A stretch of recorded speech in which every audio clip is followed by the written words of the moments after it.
On this week's episode of Black Issues in Space, Lando is passed up again for Jedi Knighthood. Was that fair?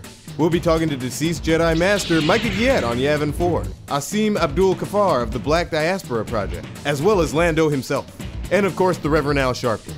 That's all on Black Issues in Space.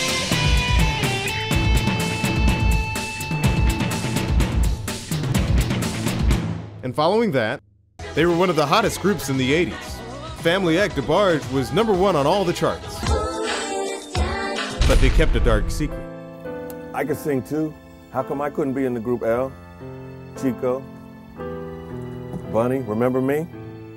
We profile the life of Daryl DeBarge, his struggles with obscurity and lack of money, only on The Message.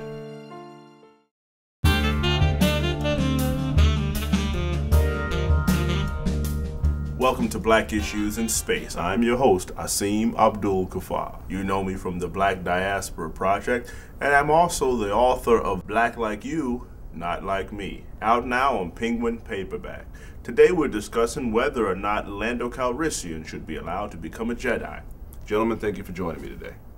Pleasure to be here. It's good to see you again. I haven't seen you since the party Tavis Smiley hosted it. He throws a magical party. He does, man. That was a good time. All right. And Brother Micah Giet, welcome to you too. I'm so happy to have you on the show for the first time. Yes, may the Force be with you. Thank you. How do you respond to these charges that his race kept him from being as part of the Jedi? We ran a series of tests, the first of which was to test the honesty of the candidate. I left my wallet on a table, and You got the wallet back. He married Queen Leia after her and Vice Admiral Han Solo were divorced, despite the objections of everyone in the universe. and once again, marrying someone with the Force who is strong in them in the hopes of raising some strong Jedi half-breed. What did you call the possibility of me having kids with Leia? I said that you are trying to bring into this universe a dark force that could spread darkness through the... That's what he said earlier. He called me a dark force. I'm just saying. He had fewer midichlorians than that monster in the trash dump on the Death Star. I have That's a joke. midichlorian That's a joke, trait. right? No, unfortunately it's not. He'd have to marry Mrs. Yoda to get anywhere close to the number that he has to have. I remember the day we got the news that the second Death Star had been destroyed. I remember your picture on the front of the Chicago Tribune. I remember thinking to myself, my God, that man has done something right. And I was very proud of you. And I said, appreciate he's that. got to be a Jedi after this. You recently penned an article for the New York Times entitled Jedi, Not I, in which you listed 10 reasons why you were denied the ability to join the ranks of the Jedi. Why should they give you a chance? Because I've done the job already. I've already done every piece of work they asked me to do. Go hide undercover, take the Millennium Falcon, get Chewbacca fleeing. He's ready. Chewbacca! Actually, you've hit it on the head. Chewbacca is someone who could be trained in the ways of the Force, and he's clearly ethnic.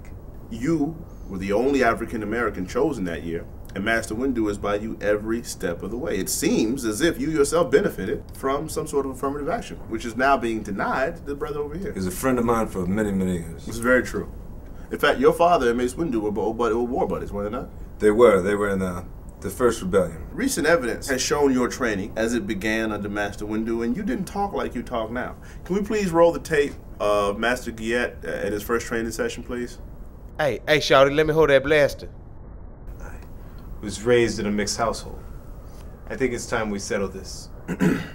With the chrome and metal-ish. Thank you for joining us. We'll see you next week. That's the Millennium Falcon running. You left the keys in there, man? I was gonna steal it.